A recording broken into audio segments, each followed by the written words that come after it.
I chose film studies because I like expressing my opinions, and like in film we mainly talk about in lesson like what's your opinion about the film that we're studying, like how is it in your perspective, which I personally like because then you can just say about other people's opinions and then like kind of have a debate and like of what this film is trying to reach to the audience. I've been interested in like generally the arts but also film specifically for quite a while.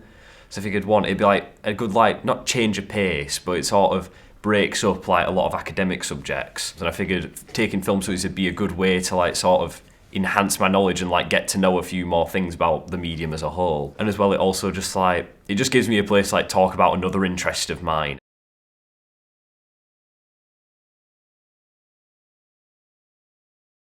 The course is really good. The teachers are very supportive and they'll offer you extra help if you need any help for exams or whether you need to understand a certain area of the course more, like in whether that's in like lunch times or just after the lesson, a little bit of extra help. It feels like a safe space. Like it's very easy to say your opinion in there because everyone will understand you from a point of view. Like everybody, although they have their own opinions, they do see where you're coming from. It also widens your analytical skills, which is very important if you want to go on to university and higher education, because that's something that they, especially in the film course, will appreciate. You get a wider scale of like how films progressed and like what actually makes a film tick in the first place, like what actually makes up a film, as opposed to sort of just watching it on a surface level. You get to sort of really interact with it as a text.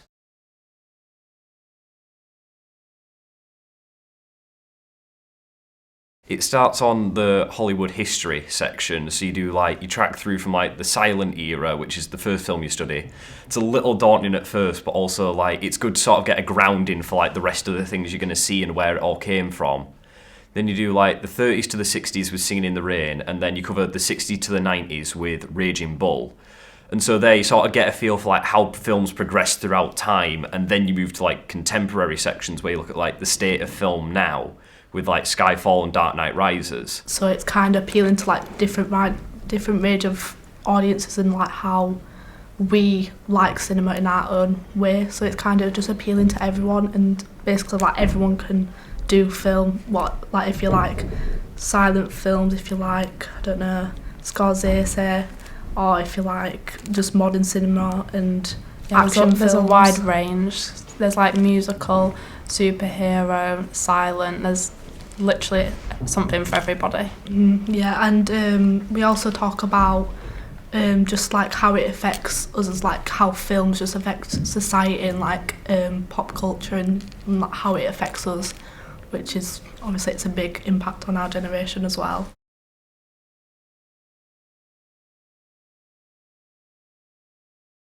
With the film course, you can obviously go on to higher education with uni, and there's loads of different film courses that you can choose from, like from film production or film studies. So it's whether you like the practical side of it, like cinematography or anything like that, or screenwriting, to like the actual analytical side of film where you're sat down and analysing what is actually going on in the films. So if you like either one of those, you can go on to uni to do those. Yeah, or there's another option where you can go into apprenticeship, so you can go through companies, like for example, I don't know, BBC, if you want to do more of like TV and like broadcasting, and you can go to BBC, you can go to other companies where they'll offer their experience, and then obviously you'll get paid for it as well, or you can even do like a degree apprenticeship if universities do that, and you can just build the experience from there, rather than if you don't want to go to further education, you can just go into that and then move yourself up from what you want to do. For example, don't know, cinematography or film editing or directing. It's just like any bit of that, and then you can move yourself up. Although I'm not going into film personally, there's definitely like a lot of opportunities to take from film studies. Because like there's journalism, which inevitably uses like the critical thinking and like the essay writing skills that you get from taking film studies.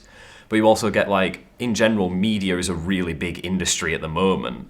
And so, like, there's obviously BBC, there's TV in general, there's narrative filmmaking, there's loads of different places you can go into. Like, it gives you a general wider view of the world at large, and as well into a lot of different fields. Because, like, we touch on, like, I think we briefly touch on philosophy when it comes to French New Wave, like absurdism and that sort of thing. It just gives you, like, a general, like, wider view of, like, the world as a whole, as opposed to just looking at film exclusively. You look at it more in, like, context of everything surrounding it.